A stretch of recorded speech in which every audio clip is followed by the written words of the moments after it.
घटनात्मक तरतुदीनुसार जर लोकसभेच्या सीट्सचं डिस्ट्रीब्युशन करायचं झालं तर दक्षिण भारताच्या सीट्स त्या कमी होणार होत्या आणि उत्तर भारताच्या ज्या सीट्स आहेत त्या वाढणार होत्या। ओरिजिनल कॉन्स्टिट्यूशनमध्ये अशी तरतूद होती की साधारण दर 7 लाख 7.5 लाख लोकांच्या मागे लोकसभेमध्ये एक प्रतिनिधी तुम्ही पाठवला गेला पाहिजे। मात्र आज परिस्थिती काय आहे, जवळजवळ 24 लाख लोकांच्या किंवा 30 लाख लोकांच्या मागे आपण फक्त लोकसभेमध्ये एक प्रतिनिधी पाठवतोय। की डिलिमिटेशन जर आत्ताच्या पॉप्युलेशनच्या आकड्यानुसार झालं तर उत्तर भारताचा राजकारणामधला जो दबदबा आहे तो अजून वाढणार आहे आणि दक्षिण भारत जो आहे तो राजकारणामधून बाहेर फेकला जाणार आहे। काश्मीरमधल्या मुस्लिमांकडून टीका करण्यात येत होती की विधानसभेमधला जो बॅलन्स आहे हा जम्मू प्रांताकडे वळवण्याचा केंद्र सरकारने प्रयत्न केलेला आहे म्हणून। आसाममधले जे 10 मुस्लिम बहुल जिल्हे आहेत त्या मुस्लिम बहुल जिल्ह्यांची विभागणी अशी करण्यात आली होती की ते कम्प्लिटली एलिमिनेट झाले होते। चोर सोडून संन्याशाला फाशी असा हा प्रकार होणार आहे। 30 एप्रिलला काल कॅबिनेट कमिटी ऑन पॉलिटिकल अफेअर्सची एक इम्पॉर्टंट मीटिंग झाली आणि त्यामध्ये ठरवण्यात आलं की आता जी पुढची जनगणना होणार आहे त्यामध्ये जातीचे आकडे गोळा केले जाणार आहेत म्हणून। म्हणजे भारतामध्ये आता कास्ट सेन्सस होणार आहे।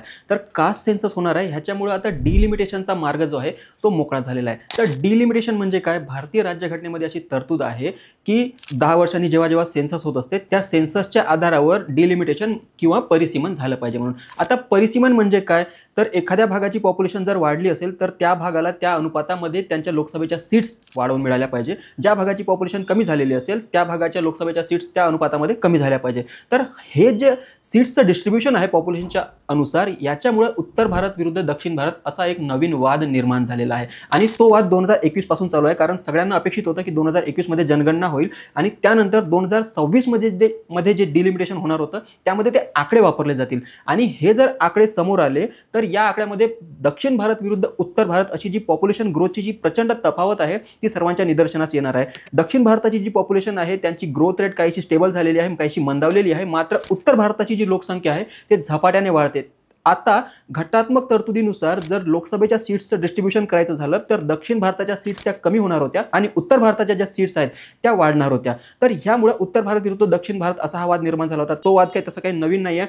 अगदी 3,500-4,000 हजार वर्षापासून भारताची नर्मदेच्या उत्तरेकडची आणि नर्मदेच्या पलीकडचे अशी सांस्कृतिक विभागणी झालेली आहे आणि त्याला अलीकडेच जी आहे ती घटनात्मक तरतूद त्यामुळे वादाला त्या फोडणी मिळते आहे। तर अशी ही परिस्थिती आहे। आता डिलिमिटेशन जेव्हा करायचं असतं त्यामध्ये घटनात्मक तरतूद अशी आहे की भारताच्या कॉन्टेक्स्टमध्ये डिलिमिटेशनचे 3 फाटे फुटत असतात। त्यामध्ये पहिला की लोकसंख्या जर जास्त असेल तर जास्त लोकसभेच्या सीट्स मिळाल्या पाहिजे। दुसरा की इंटरनल रिअरेंजमेंट झाली पाहिजे, म्हणजे समजा एखाद्या राज्यामध्ये काही लोकसभेच्या सीट्स आहेत तर त्या लोकसभेच्या सीट्सची जी बाउंड्रीज आहे त्या विधानसभा क्षेत्राच्या ज्या बाउंड्रीज आहे त्या बदलण्यात आल्या पाहिजे। जसं की एखाद्या विधानसभा क्षेत्राचा काहीतरी क्षेत्रफळ आहे आणि त्याची पॉप्युलेशन जर जास्त असेल तर डिलिमिटेशन करताना त्याच विधानसभा क्षेत्राचं क्षेत्रफळ जे आहे ते कमी करण्यात येईल आणि एखादा भाग आहे जिथली पॉप्युलेशन कमी झालेलं आहे तर साहजिकच ती जे पॉप्युलेशन अधिकची सामावून घेण्यासाठी त्याचं क्षेत्रफळ जे आहे ते वाढवण्यात येणार आहे। कारण ओरिजिनल कॉन्स्टिट्यूशनमध्ये अशी तरतूद होती की साधारण दर 7 लाख 7.5 लाख लोकांच्या मागे लोकसभेमध्ये एक प्रतिनिधी तुम्ही पाठवला गेला पाहिजे। मात्र आज परिस्थिती काय आहे, जवळजवळ 24 लाख लोकांच्या किंवा 30 लाख लोकांच्या मागे आपण फक्त लोकसभेमध्ये एक प्रतिनिधी पाठवतोय।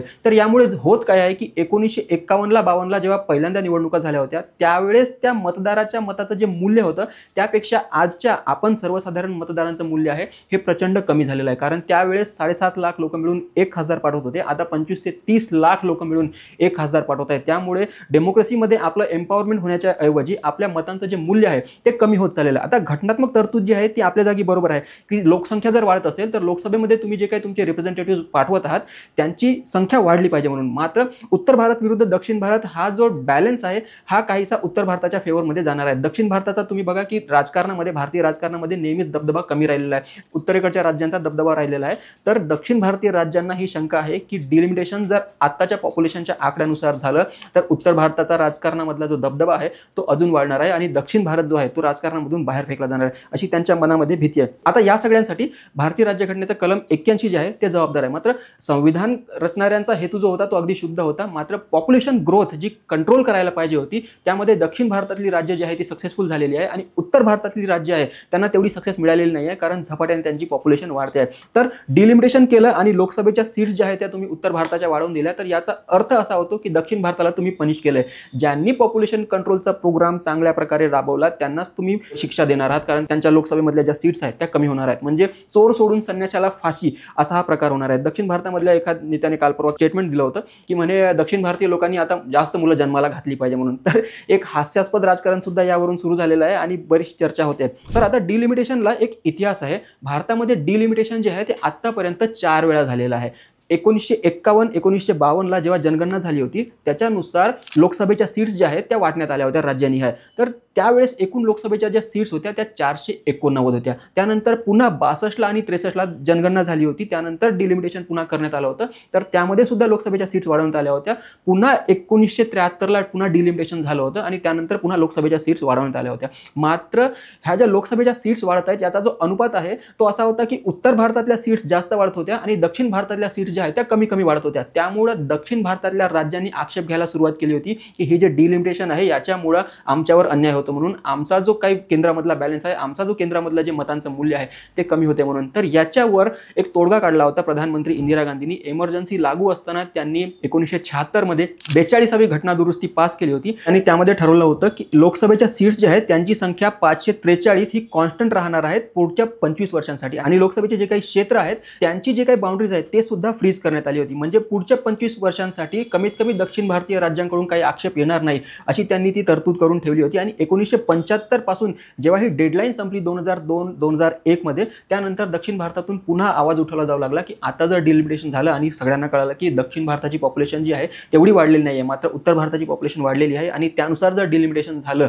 तर आमच्यावर पुन्हा अन्याय होईल म्हणून याच्यावर प्रधानमंत्री वाजपेयींनी एक तोडगा काढला होता. त्यांनी म्हटलं होतं की 543 हा जो आकडा 1976ला ठरवण्यात आला होता तो 543 लोकसभा क्षेत्रांचा आकडा तसाच राहणार आहे, मात्र आपण इंटरनल रिअरेंजमेंट करणार आहोत म्हणून. इंटरनल रिअरेंजमेंट म्हणजे काय की समजा महाराष्ट्रामध्ये 48 लोकसभेच्या सीट्स आहेत तर 48 लोकसभा सीट्सचा जे काही बाउंड्रीज आहेत त्या बाउंड्रीज अल्टर करण्यात येतील म्हणून. म्हणजे एखाद्या भागाची पॉप्युलेशन जर जास्त असेल तर साहजिकच त्याचं क्षेत्रफळ जे आहे त्या लोकसभा क्षेत्राचं ते कमी होणार आहे आणि एखाद्या भागाची पॉप्युलेशन जर कमी आहे तर त्याचं क्षेत्रफळ साधारण मोठं होणार आहे, कारण सेम पॉप्युलेशन आणि same number of representative in Lok Sabha असा तो राज्यघटनेने घालून दिलेला नियम आहे. कारण भारतीय संविधानाचं जे फंडामेंटल स्ट्रक्चर आहे त्यामध्ये 1 पर्सन 1 वोट, प्रत्येकाच्या मताला समान मूल्य असलं पाहिजे अशी ती घटनात्मक तरतूदच आहे. तर 2002ला जेव्हा पुन्हा डिलिमिटेशन करण्यामध्ये आलं होतं त्यामध्ये वाजपेयींनी एक मध्यम मार्ग काढला होता. त्यांनी सांगितलं होतं की एकूण लोकसभा सीट्स ज्या आहेत त्यांची संख्या आम्ही कॉन्स्टंट ठेवणार आहोत, म्हणजे दक्षिण भारतावर अन्याय होणार नाहीये, मात्र इंटरनल रिअरेंजमेंट जी आहे ती आम्ही करणार आहोत म्हणून. आणि त्यानुसार तुम्ही बघा की 2004ला जेव्हा निवडणुका झाल्या होत्या आणि 2009ला वगैरे जेव्हा लोकसभेच्या निवडणुका झाल्या होत्या त्यावेळेस काही गावं जी अगोदर वेगळ्या लोकसभा क्षेत्रामध्ये होती ती दुसऱ्या लोकसभा क्षेत्रामध्ये गेली, ती जी दुसऱ्या लोकसभा क्षेत्रामध्ये होती ती अलीकडच्या लोकसभा क्षेत्रामध्ये आली. तर या प्रकारचं इंटरनल अरेंजमेंट झालं होतं. यातून एक मध्यम मार्ग काढण्यात आला होता की कोणत्याही राज्याने आक्षेप घेऊ नये म्हणून. तर 2002ला ही जेव्हा तरतूद करण्यात आली होती त्यावेळेस सुद्धा ठरवण्यात आलं होतं की हे जे काही फ्रीज आहे डिलिमिटेशनवरचं फ्रीज आहे त्या पुढच्या 25 वर्षांपर्यंत कंटिन्यू राहणार आहेत म्हणून. तर आता 2002ला हा कायदा पास केल्यानंतर ह्याची जी 25 वर्षांची मुदत आहे ती 2026 मध्ये संपत आलेली आहे आणि त्यानुसार डिलिमिटेशन होणं अपेक्षित आहे. तर 2002 मध्ये ही जी काही 25 वर्षांची मुदत घालून दिली होती की आता जी लोकसभेच्या सीट्स आहेत त्या 543 जवळपास आहे आणि त्या फ्रीज करण्यात आल्या होत्या, त्याची मर्यादा ती 2025 आणि 26 मध्ये संपणार होती. तर 2025-26 मध्ये पुन्हा डिलिमिटेशन होईल अशी आशा वर्तवण्यात येत होती. तर हे जे डिलिमिटेशन पॉप्युलेशनच्या अनुसार जर करण्यामध्ये आलं तर आजच्या घडीला उत्तर प्रदेशची पॉप्युलेशन जी आहे ती जवळजवळ 24 कोटीच्या आसपास आहे आणि उत्तर प्रदेशमध्ये लोकसभा सदस्यांची संख्या जी आहे ती फक्त 80 आहे. तर 1 पर्सन 1 वोटचा प्रिन्सिपल जर तुम्ही अप्लाय केला तर उत्तर प्रदेशला आज 12 लोकसभा सीट्स कमी पडत आहेत, बिहारला 9 लोकसभेच्या सीट्स कमी पडत आहेत आणि दक्षिण भारतातले राज्य आपण जर केरळ पकडलं तर केरळमध्ये 6 लोकसभेच्या सीट्स जास्त आहेत आणि तामिळनाडूमध्ये लोकसभेच्या 9 सीट्स जास्त आहेत. तर अशी ही तफावत आहे आणि दक्षिण भारतीय राज्यांना भीती वाटते की जर लोकसंख्येच्या अनुसार पुन्हा 2025-26ला डिलिमिटेशन करण्यात आलं तर त्याच्यामध्ये यांच्या सीट्स कमी होणार आहेत, दक्षिण भारतीय राज्यांच्या सीट्स कमी होणार आहेत आणि उत्तर भारतीय राज्य जे आहेत त्यांच्या सीट्स वाढणार आहेत. जसं की उत्तर प्रदेशमध्ये 12 वाढतील आणि बिहारमध्ये 9 सीट्स वाढतील, इतरही जे उत्तर भारतीय राज्य आहे त्यांच्यामध्ये सीट्स वाढणार आहेत. तर अशी ती भीती व्यक्त करण्यात येते आहे. तर डिलिमिटेशन करायच्या अगोदर जो डिलिमिटेशन कमिशन ऍक्ट पास केला जातो हा सुद्धा आता वादामध्ये सापडलेला आहे. कारण 2021-22ला जेव्हा जम्मू काश्मीरचं डिलिमिटेशन करायचं होतं त्याच वेळेस जम्मू काश्मीरचे 2 प्रांत, एक जम्मू प्रांत आणि एक काश्मीर प्रांत. तर जम्मू काश्मीरच्या विधानसभेमध्ये जम्मू प्रांतातल्या 6 विधानसभा सीट्स वाढवण्यात आल्या होत्या आणि त्याच तुलनेमध्ये काश्मीरमधली फक्त एकच सीट वाढवण्यात आली होती. आता जम्मू हा जो प्रांत आहे तो हिंदू बहुल आणि शीख बहुल प्रांत आहे आणि काश्मीर प्रांत जो आहे तो मुस्लिम बहुल प्रांत आहे. तर तिथे काश्मीरमधल्या मुस्लिमांकडून टीका करण्यात येत होती की विधानसभेमधला जो बॅलन्स आहे हा जम्मू प्रांताकडे वळवण्याचा केंद्र सरकारने प्रयत्न केलेला आहे म्हणून. तसंच एक नवीन लोकसभा सीट तयार करण्यात आली होती ज्याच्यामध्ये पूंछ, राजौरी आणि अनंतनाग हा मोठा एरिया त्यामध्ये इन्क्लूड करण्यात आला होता. आता पूंछ आणि राजौरी हा जो जिल्हा आहे हा जम्मू प्रांतामध्ये आहे. मध्ये पीर पांजालची अशी हिमालयन रेंज आहे, खूप मोठी रेंज आहे, उंच रेंज आहे. आणि पलीकडे काश्मीरमध्ये अनंतनाग हा जो जिल्हा आहे हा एकाच लोकसभा क्षेत्रामध्ये टाकण्यात आला होता. आता सर्वसाधारण खासदाराला पूंछ राजौरीवरून अनंतनागला जायला कारने जरी असेल तरी 12-15 तासांचा वेळ निघून जात असतो. त्यामुळे एवढं मोठं क्षेत्रफळ असलेलं लोकसभेचं क्षेत्र तुम्ही कशाला तयार केलं असं ते प्रश्न विचारण्यात येत होते. आणि त्यामधून एक हेतू असा दिसत होता की अनंतनाग जी अगोदर सीट होती ती मुस्लिम बहुल सीट होती, मुस्लिमांचं प्राबल्य होतं. मात्र पूंछ राजौरी याच्याशी कंबाईन केल्यानंतर त्यामधला मुस्लिमांच्या फेवरमधला जो अगोदर बॅलन्स होता तो आता हिंदूंच्या आणि शिखांच्या फेवरमध्ये टिल्ट झालेला आहे. तसंच आसाममध्ये जेव्हा डिलिमिटेशन झालं होतं अलीकडेच, तेव्हा आसाममधले जे 10 मुस्लिम बहुल जिल्हे आहेत त्या मुस्लिम बहुल जिल्ह्यांची विभागणी अशी करण्यात आली होती की ते कम्प्लिटली एलिमिनेट झाले होते. तर यामुळे डिलिमिटेशन कमिशनने अलीकडे जे काही ऑर्डर पास केलेले आहेत त्याच्यावरून बरीच चर्चा झाली होती आणि बरेच वाद झाले होते. डिलिमिटेशन कमिशनचे जे अध्यक्ष असतात ते भारताच्या सुप्रीम कोर्टातील एखादे न्यायाधीश असतात आणि त्यांना असिस्ट जे आहे ते भारताचे मुख्य निवडणूक आयुक्त करत असतात. तर आजपर्यंतचा इतिहास राहिलेला आहे की भारतामध्ये सरकारवर लोकांचा भरोसा नसेल, सरकार करप्ट असेल, ज्युडिशरीवर लोकांचा भरोसा नसेल, मात्र निवडणूक संस्था ज्या होत्या त्यांच्यावर भारतीय लोकांचा विश्वास होता. मात्र अलीकडे हे जे 2 इन्सिडेंट्स घडले यानंतर डिलिमिटेशन कमिशनवर सुद्धा आरोप प्रत्यारोप व्हायला लागले होते. तर पुढचं डिलिमिटेशन करत असताना डिलिमिटेशन कमिशन जे आहे त्यांच्यावरची विश्वासार्हता लोकांची टिकून राहील हे देखील सुनिश्चित करणं केंद्र सरकारकडे आता असणार आहे. कारण अलीकडच्या इन्सिडेन्सेसवरून ती विश्वासार्हता जी आहे ती थोडीशी गमावलेली दिसते. आणि दक्षिण भारतीय राज्यांचे जे काही आक्षेप आहे की पॉप्युलेशन उत्तर भारताची वाढते त्यामुळे त्यांचं लोकसभेमध्ये प्राबल्य वाढणार आहे, त्या आक्षेपावर असा समाधानकारक तोडगा तरी अलीकडे काही दिसत नाही आहे. ओरिजिनल कॉन्स्टिट्यूशनमध्ये साधारण 7 लाख ते 7.5 लाख लोकांच्या मागे एक प्रतिनिधी असावा अशी ती तरतूद आहे. मात्र आज भारताची पॉप्युलेशन जी आहे ती 142 कोटीच्या आसपास गेलेली आहे. आणि 142 कोटी लोकांसाठी लोकसभेमध्ये जर तुम्हाला जुन्या फॉर्म्युल्यानुसार खासदार पाठवायचे असतील तर त्यांची संख्या जी आहे ती 1800च्या आसपास होणार आहे. नवीन लोकसभेची जी बिल्डिंग बांधली आहे तिची कॅपॅसिटी साधारण 800-850च्या जवळपास सांगण्यात येते. मात्र हे जे 1800 ओरिजिनल फॉर्म्युल्यानुसार खासदार जर तुम्हाला बसवायचे असतील तर ते आता या कॅपॅसिटीच्या बिल्डिंगमध्ये बसवणं शक्य नाही आहे. म्हणजे हा जो तोडगा आहे त्याला रिजेक्ट करता येईल. दुसरा तोडगा असा आहे की राज्यांचं प्रतिनिधित्व केंद्रामध्ये राज्यसभा करत असते, लोकसभेमध्ये आपलं सर्वांचं लोकांचं प्रतिनिधित्व होत असतं. मात्र राज्यसभा जी आहे ती राज्यांचं नेतृत्व करत असते. त्यामुळं राज्यांमधून जो काही कोट्यातून राज्यसभेला खासदार जात असतात त्यांची संख्या वाढवली पाहिजे असा सुद्धा एक सुवर्ण मध्य सुचवण्यात येतोय. मात्र दक्षिणेकडच्या राज्यांचं यातून समाधान होईल का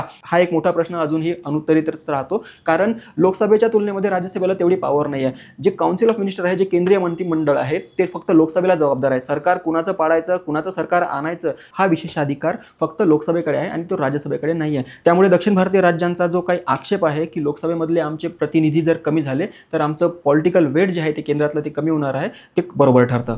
106व्या घटना दुरुस्तीनुसार विधानसभेमध्ये आणि लोकसभेमध्ये एकूण 33% जागा त्या महिलांसाठी राखीव करण्यात आलेल्या आहेत. मात्र या प्रोव्हिजनचं इम्प्लिमेंटेशन करण्याच्या अगोदर डिलिमिटेशन होणं गरजेचं आहे आणि ते डिलिमिटेशन आता 2025 आणि 26 मध्ये होईल अशी शक्यता आहे. तर यासाठी जे पूर्व अट आहे की सेन्सस झालं पाहिजे, ते सेन्ससवर आता काल परवा केंद्र सरकारने शिक्कामोर्तब केलेलं आहे आणि तसं ते सेन्सस करण्यात येईल आणि त्यानुसार मग राज्यनिहाय विधानसभेमध्ये महिलांसाठी आणि केंद्रामध्ये लोकसभेमध्ये जे जागा आहेत त्या ठरवण्यात येतील. आणि 2029च्या लोकसभेच्या निवडणुकामध्ये महिलांना कोणत्या कोणत्या सीट्स वगैरे जातात ते आपल्याला बघणं महत्त्वाचं ठरणार आहे. तर अशी ही डिलिमिटेशनची पूर्ण एक्सरसाइज आहे. ती का वादामध्ये सापडली आहे, पॉप्युलेशन पॉलिसी भारताची काय होती, उत्तर भारताची पॉप्युलेशन वाढती आहे, दक्षिण भारताची पॉप्युलेशन तेवढ्या झपाट्याने वाढत नाही आहे. त्यामुळे केंद्रामध्ये जे दक्षिण भारताचा जे काही बॅलन्स होता आजपर्यंत तो बॅलन्स जो आहे उत्तरेकडच्या राज्यांच्या फेवरमध्ये टिल्ट होणार आहे. त्यामुळे दक्षिणेकडच्या राज्यांमध्ये एक असंतोष पसरलेला आहे. दक्षिणेकडची लोक जे आहेत ते विरोध करत आहेत. अलीकडे महाराष्ट्राने देखील उत्तर भारत विरुद्ध दक्षिण भारत याच्यामध्ये उडी घेतली होती आणि जेव्हा मुख्यमंत्र्यांनी डिक्लेअर केलं होतं की हिंदी पहिलीपासून सक्तीची करण्यात येईल त्यावेळेस महाराष्ट्रामधून सुद्धा मराठी फर्स्ट हा नारा देण्यात आला होता आणि शेवटी महाराष्ट्राच्या मुख्यमंत्र्यांनी हा जो निर्णय आहे की हिंदी सक्तीची करण्यात येईल हा माघारी घेतला होता. तर अशी ही जी विभागणी आहे ही वाढत जाईल का अशी शक्यता आता तरी वाटते. कारण 2026ला जे डिलिमिटेशन होणार आहे त्याच्यामध्ये सर्वांचं समाधान होईल असा तोडगा अजून तरी काही दिसत नाही आहे आणि तो तोडगा काढणं खूप महत्त्वाचं आहे. कारण हिंदू मुस्लिम बायनरी एक निर्माण होती आहे, जाती जातीमधली बायनरी निर्माण होती आहे. त्यामध्येच एक उत्तर भारत विरुद्ध दक्षिण भारत अशी एक बायनरी जर निर्माण झाली तर आत्ता तरी ते भारताला परवडणार नाही आहे. तर याच्यावर समाधानकारक उपाय काय केंद्र सरकार शोधून काढते ते बघणं महत्त्वाचं आहे. That's about delimitation. Thank you देखने के लिए और मिलते हैं अगले वीडियो में नए टॉपिक के साथ.